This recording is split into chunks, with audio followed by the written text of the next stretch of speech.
నమస్తే రమగారు. నమస్తే రమగారు, భగవద్గీత ఇది చదువుకుంటే చాలు మన జీవితానికి సంబంధించిన అన్ని విషయాలుకి సంబంధించి ఒక స్పష్టత ఉంటుంది. ఏం చేయాలి, ఏం చేయకూడదు, ఏం మాట్లాడాలి, ఏం మాట్లాడకూడదు అంటే ఆర్గానిక్ పద్ధతిలో మీ చర్మాన్ని తెల్లగా మార్చుకోవాలనుకుంటున్నారా? సంప్రదించండి డాక్టర్ మాధవిని. సంపూర్ణ జీవితానికి సంబంధించి పూర్తి సారాంశం మనకి భగవద్గీతలో ఉందంటారు. అంతేనండి? అది ఎలా? నిజంగా ఒక్కసారి మనం భగవద్గీతను చదువుకుంటే చాలా వరకు విషయాలు మనకు తెలుస్తాయేమో కదా. ఇప్పుడు భగవద్గీత ఏ భాషలో ఉంది జయ? జనసామాన్యానికి ఏ భాష అర్థమవుతుంది? తెలుగులో లేదు, సంస్కృతంలో ఉంది. అవును, దానికి అర్థమో తాత్పర్యమో మనం తెలుసుకోవాలి. మామూలుగా మనం భగవద్గీత చదవటం అంటే సంస్కృత శ్లోకాలు చదివేసుకున్నాం అనుకో, 9వ అధ్యాయం పూర్తిగా నోటుకొచ్చు, పిల్లలకు కూడా వస్తాయి. పిల్లలకి భగవద్గీత నేర్పిస్తారు, గడగడ గడగడ గడగడ గడగడ చెప్పేస్తారు. పిల్లలకి వస్తే పిల్లలు ఇంట్లో చదువుతుంటే తల్లికి తండ్రికి కూడా వచ్చేస్తాయి. వాళ్ళు కూడా చిన్నప్పుడు నేర్చుకున్న వాళ్ళైతే వాళ్ళు చదివేస్తారు. అవును, ఈ భగవద్గీత నోటికి రావటం అనేది చాలా ఇంపార్టెంట్, మంచి విషయం. దాంతోపాటుగా దాని అర్థము సారాంశము అర్థం కావాలి. ఇప్పుడు మనకు ఒక ప్రశ్నకు సమాధానం కావాలి. నువ్వు అడుగుతావు నన్ను, ఏదైనా చాలా మంచిది ఒకటి చెప్పండి నాకు అంటే, రోజు పరిశేచన చేసి భోజనం చేయండి అని చెప్తా. నీకు కాదు, ఒక అబ్బాయికి చెప్తా. ఇప్పుడు ఈ పరిశేచన చేయటం అనగానే వాడికి ఏమర్థమవుతుంది? అది క్రియ చెప్పాలి కదా. అంటే ఏంటి అంటే ఏంటి, అది ఎలా చేయాలి, ఆ చేయటం వల్ల ఏం జరుగుతుంది అనేది చెబితే ఇంట్రెస్ట్ కలుగుతుంది, చేయగలుగుతాడు, ఫలితం లభిస్తుంది. అవును, అసలు మన దేశమే కాదు, వాడెవడో రోజు వంకాయ కూర తినండి మీకు ఆరోగ్యం చేకూరుతుంది. ముందు వంకాయ అంటే ఏమిటో చెప్పాలి, వాడికి తెలియాలి కదా, తెలియాలిగా. వంకాయ అంటే చెప్పాలి, అందులో ఎన్ని రకాల ఉన్నాయో చెప్పాలి, దాన్ని ఏ నూనెతో వండుకోవాలి, ఏ పదార్థాలు కలపాలి, ఎంతసేపు ఉండాలి, దాంట్లో ఉప్పు ముందేయాలా తర్వాత వేయాలా, ఎలా తరగాలి, మొత్తం క్రియ అంతా చెప్పాక వాడికి అర్థం కొంచెం తెలుస్తుంది. మన దేశం వాడే, మనవాడే.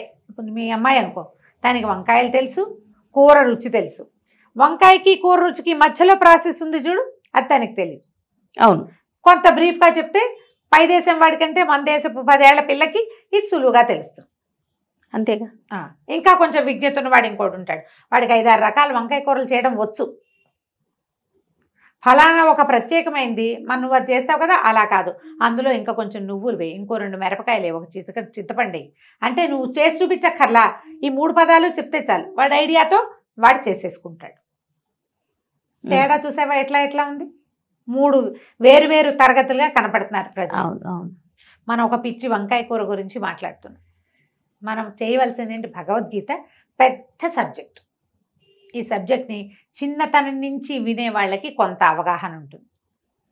సడన్గా ఒక 30 సంవత్సరాలు వచ్చాక భగవద్గీతలో అన్నిటికీ సమాధానాలు ఉంటాయట అంటే వాడు పుస్తకం కొనుక్కొచ్చేస్తాడు, వంకాయలు తెచ్చినట్టే తిరిగేస్తాడు. ఏదో ఉంటుంది, అది ఎట్లా తెలుస్తుంది? ఇది ఎవరైనా చెప్పాలి, ఈ శ్లోకాలు చెప్పాలి, ఈ అధ్యాయంలో ఏ విషయం ఉందని చెప్పాలి. అసలు ఈ భగవద్గీత ఏ సందర్భంలో ఎవరు ఎవరికి ఎందుకు చెప్పారో చెప్పాలి.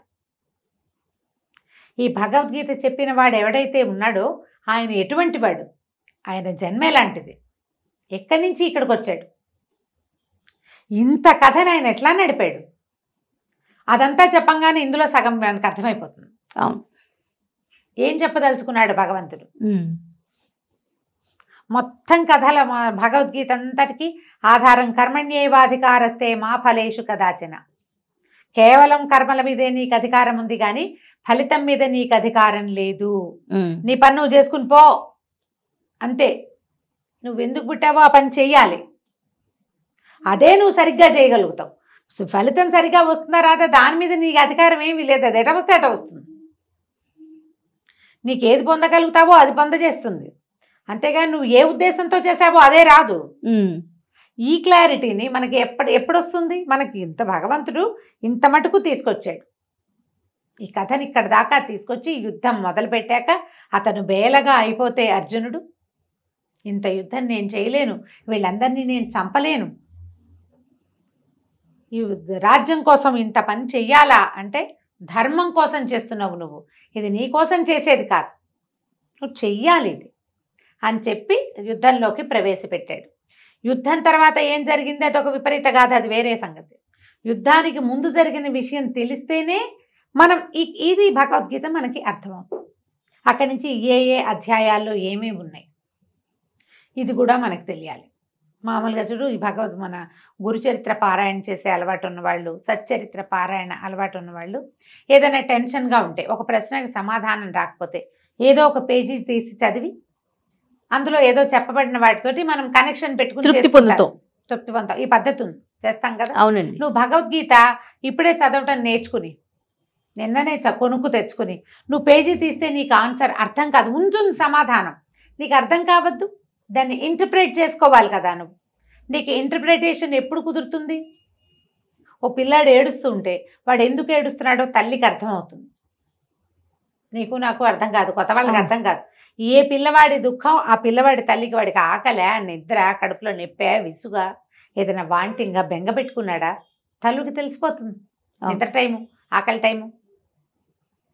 ఎలాగా పిల్లవాడి మనసుని ఎలా చదివింది, వాడికి నోట్లో ఒక ముక్క లేదే, తల్లికి అర్థమైంది చూసావా?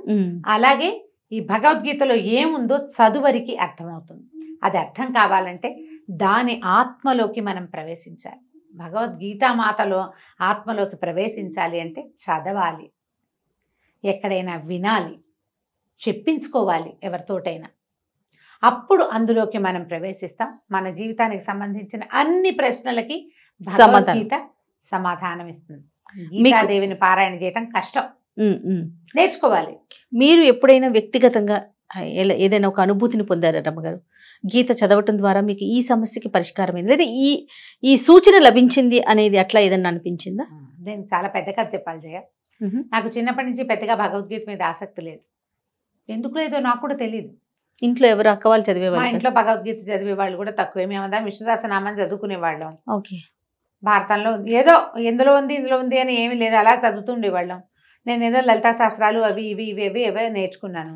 వర్షాకాలానికి ముందు 9వ అధ్యాయం పారాయణ చేస్తే చదివితే వర్షాలు పడతాయని మా అక్కయ్య చెప్తూ ఉండేది, మంచిది అని. మా పెద్దక్కయ్యలు ఐదుగురు వరకు ఈ భగవద్గీత మీద ఆసక్తి ఉన్న వాళ్ళు ఉన్నారు. తర్వాత కాలంలో, నా చిన్నప్పుడు కాదు, వాళ్ళు కూడా బాగా పెద్దవాళ్ళు అయ్యాక, నేను కొంచెం పెద్దాన్ని అయ్యాక. అయితే ఇందులో భగవద్గీతలోని కొన్ని శ్లోకాలని 25,000 అలా జప సంఖ్య 25,000 చదివితే పని అవుతుంది. అనుకున్న పనులు అయ్యేందుకు వీటిని ఇట్లా జపం చేసుకోవచ్చని ధ్యానమూర్తి పార్థసారథి మా అక్కయ్య జపం చేసింది, అది నాకు తెలుసు. ఏదో ఒక శ్లోకం తీసుకుని జపం చేయటం నేను ఎప్పుడు తిరగేస్తుండేదాన్ని. నాకేం కోరికుందో నాకు అర్థమయ్యేది కాదు, ఏ శ్లోకం చదవాలో నిర్ధారించుకోలేకపోయేదాన్ని. ఇలాగే చేస్తాను. అందరం ఇలా ఆటగాయితనంతో ఉంటాం. మన జీవితం కరెక్ట్గా ఏ మలుపు తిరగాలి అన్నది ముందే నిర్ధారించబడి ఉంటుంది, మాస్టర్ ప్లాన్ కదా. నేను సుమన్ టీవీలో చేరాక 1.5 సంవత్సరం గడిచాక కోవిడ్ వచ్చింది. ఈ కోవిడ్కి ముందే నేను ఎంఏ క్లాస్మేట్స్ ఉన్నాం, మేము ఒక 5-6. అందులో ఒక అబ్బాయి ప్రపోజ్ చేశాడు, భగవద్గీత రోజు చదువుదాము అని. సరే చదవటం ఎలా మొదలుపెట్టాము, జూమ్లో లేకపోతే ఏదో మన ఫేస్బుక్ కాదు, మన వాట్సాప్ గ్రూప్ కాల్లో అందరం ఒక 5-6 కనెక్ట్ అయ్యేవాళ్ళం. నేనే చదివేదాన్ని, లేదా శ్లోకం అంతా చదివితే నేను కిందున్నది గీతా ప్రెస్ వాళ్ళు వేసింది తాత్పర్యం చదివి అర్థంలోకి ఇంకా కొంచెం అందులోకి వెళ్ళడానికి ప్రయత్నం చేసేవాళ్ళం. ఇది నేను ఎప్పుడు చేశానంటారు, నేను చిన్నతనంలో చేయలే ఈ భగవద్గీత చదువుకోవటం. ఇటీవల కాలంలోనే పూర్తిగా 4 సంవత్సరాలు అయిందనుకో, 3-4 సంవత్సరాల క్రితమే. అంతకుముందు దాకా కేవలం 9వ అధ్యాయం ఒకటే చదివాను, అక్షరాల నిజమే చెప్తున్నా. 9వ అధ్యాయం చదివితే వానలు పడతాయి, అదొక్కటే పాయింట్, ఇంకేం లేదు. ఈ చదవటం మొదలుపెట్టాక ఎలాంటి చేంజ్ వచ్చిందో నేను అప్పటిదాకా ఎప్పుడు అనుకుంటుండేదాన్ని. నేను మన జీవితంలో ఇలాంటి మార్పు ఎలా సంభవించింది, ఎలా నేను ఇక్కడ దాకా వచ్చాను, అసలు ఇదేంటి ఇంత లేట్ ఏజ్లో ఇలా ఒక కథ మొదలవటం ఏమిటి, ఇందులో ఇది నాకు ప్రొఫెషన్ అవ్వటం ఏంటి, నా ప్రవృత్తి ఇలా వృత్తిగా మారిపోవటం ఏమిటి అని ప్రశ్న ఉండేది నాకు. దేనివల్ల ఇలాంటి టర్న్ వచ్చింది అనేది తెలియలా నాకు. అది నాకు భగవద్గీతలో సమాధానం దొరికింది. అందులో భగవంతుడు చెప్తాడు, నువ్వు ఏదో ఒక ఉపాసన చేసుకుంటూ వెళ్ళు, ఈ జన్మలో నీ ఉపాసన పూర్తి ఫలితాన్ని నువ్వు పొందలేకపోతావు, మోక్షం పొందలేవు, నువ్వు మళ్ళీ పుడతావు, ఉపాసన చేస్తూ చచ్చిపోతావు మధ్యలో. కానీ ఎవడైతే ఉపాసనాపరుడు వదిలేసి మరణిస్తాడో వాడు మళ్ళీ తన జీవితంలో ఎక్కడ వదిలిపెట్టాడో అక్కడి నుంచి మొదలవుతాడు అని. ఎక్కడ వదిలేస్తే అక్కడి నుంచి స్టార్ట్ అవుతుంది. ఓకే. నేను కూడా అందరి పిల్లల్లాగానే అల్లరి పిల్లనే, పెద్దగా మాట వినేదాన్ని కాదు, సరిగ్గా చదువుకోలేదు, ఏదో ఏదో చదివాను అంతే. బాగా శ్రద్ధ అయిన చదువు, శ్రద్ధాళువుని కాదు, బుద్ధిమంతురాలని కాదు, నేను మామూలు పిల్లని అంతే. అలాంటి ఒక నాకు ఇలాంటి ప్రజ్ఞ ఎలా వచ్చింది అంటే ఇది ముందరి జన్మలోది అని భగవద్గీతే తెలియజేసింది నాకు. ఆ ప్రశ్న ఎప్పటికీ తీరని ప్రశ్నగానే ఉండేది. ఎక్కడ ఎవరినైనా కలిస్తే ఏంటి మీరు సడన్గా ఇలా ఎలా అయ్యారంటే నాకేం తెలుసు, ఈ కథలు చెప్పడం, ఈ మాట్లాడడం ఇది నాకు ముందు నుంచి ఉంది. ఒక రోజున సడన్గా నా లైఫ్లో ఒక టర్న్ వచ్చింది. అది మాస్టర్ ప్లాన్లోనే ఉంది, అది ముందు రాయబడి ఉన్నది అని భగవద్గీతలోనే చెప్పబడింది. నీ పని చేసుకుంటూ వెళ్ళిపో. ఇప్పుడు ఇది నా ప్రయత్నం ఏమీ లేదు, నేనేం చేస్తా రోజు వస్తాను చదువుకుంటూ ఉంటా. ఇది వరకు కాలక్షేపానికి చదివేదాన్ని, ఇప్పుడు ఎవరికైనా చెప్పటం కోసం చదువుతున్నాను. క్రమంగా నాకు తెలిసింది నేను ఎంతమందికో రుణపడి ఉన్నాను. భగవద్గీత వల్లే అర్థమైంది అది నాకు. ఎంతమందికో నా ఒక మాట వాళ్ళకి ధైర్యాన్ని ఇస్తుంది, ఒక మాట వాళ్ళకి సంతోషాన్ని ఇస్తుంది, ఒక మాట వాళ్ళు నాతో పాటు ఆనందిస్తారు దాన్ని. అలాంటి కొంతమంది కోసమే నేను ఇవాళ ఇక్కడ ఉన్నానని అర్థమైంది నాకు. ఇందులో నా గొప్పతనమో నా ప్రజ్ఞో కాదు, ఇలా రాయబడి ఉంది, అది జరుగుతోంది. దానికి నేనేం చేయాలి, త్రికరణ శుద్ధిగా నేనేం చేయాలో అది చేసేయాలి. నో చెప్పకూడదు, చెయ్యాలి. దాంట్లో నా జీవిక ఉంది, నాకు డబ్బు వస్తుంది, ఎంతో కొంత పేరు వస్తుంది, సాటిస్ఫాక్షన్ వస్తుంది. భగవంతుడు ఏ దారిలో నన్ను పెట్టాడో ఆ దారిలో నేను సజావుగా, ఇందులో తప్పుడు మాటలు, తెలివి తక్కువ మాటలు మాట్లాడకూడదు. ఒకవేళ తెలియకపోతే నాకు ఇది తెలియదని చెప్పేయాలి. నేను ఎప్పుడు దాచిపెట్టుకోను ఆ విషయంలో. ఈ విషయం నాకు తెలీదు, ఇది నేను చెప్పలేను, నిర్మోహమాటంగా చెప్పేస్తా. అది చెప్పమని స్క్రీన్ కూడా మనం చాలా సార్లు మాట్లాడుకున్న సందర్భాలు ఉన్నాయి రమ్మగారు. ఈ విషయం మనకంత స్పష్టత లేదు, నాకంత అవగాహన లేదు అనే విషయం చాలా చక్కగా చెప్పేస్తారు మీరు. చెప్తాను, అది నాకు భగవద్గీత నుంచి వచ్చిన ప్రబోధమే. నీకు తెలియపోతే తెలియదని చెప్పు, తెలుసుకో, తెలుసుకుని ఏది చెప్పగలిగితే అది చెప్పు. నీ వల్ల ఇప్పుడు నేనైతే చెప్తా, కొంతమంది ఏమిటి అలా ఎలా కాదని కొంతమంది నెగిటివ్ కామెంట్స్ వస్తాయి. కానీ దాన్ని పాజిటివ్గా తీసుకుని అదే పని మీరు చెప్పారు, మేము చేసాము, మాకు బాగుంది అని చెప్పే కామెంట్లు 100 వస్తాయి. అంతే కదండి, 100 రోజు. మీరే మాకు నిద్రపోయే టైంకి ఏంటి బెడ్ టైం స్టోరీ నాదే బెడ్ టైం స్టోరీగా, నా వాయిసే బెడ్ టైం స్టోరీగా ఉన్న వాళ్ళు కనీసం 1,00,000 మంది ఉన్నారు మన వ్యూవర్స్లో. నేను ఎక్కడికి వెళ్ళినా రాత్రిపూట మీ కథే వింటాను, మధ్యాహ్నం పూట మీవే వింటాను. మీరే నాకు తోడు. నా ప్రెగ్నెన్సీలో మీ కథలే విన్నాను. నేను అనుకుంటా భగవంతుడు నేను అక్కడెక్కడో ఆపా, దాన్ని కంటిన్యూ చేసి అది ఇక్కడ నన్ను లాగాడు ముందుకి. ఇంతమందితో నా రుణాన్ని ఇలా తీర్చుకునే అవకాశాన్ని ఇచ్చాడు. అది మనకి భగవద్గీత వల్ల అర్థమవుతుంది. నాకు అట్లా అర్థమైంది. సూపర్, తప్పకుండా రియల్లీ గ్రేట్. చదువుకోండి, అర్థం చేసుకునేందుకు ప్రయత్నం చేయండి.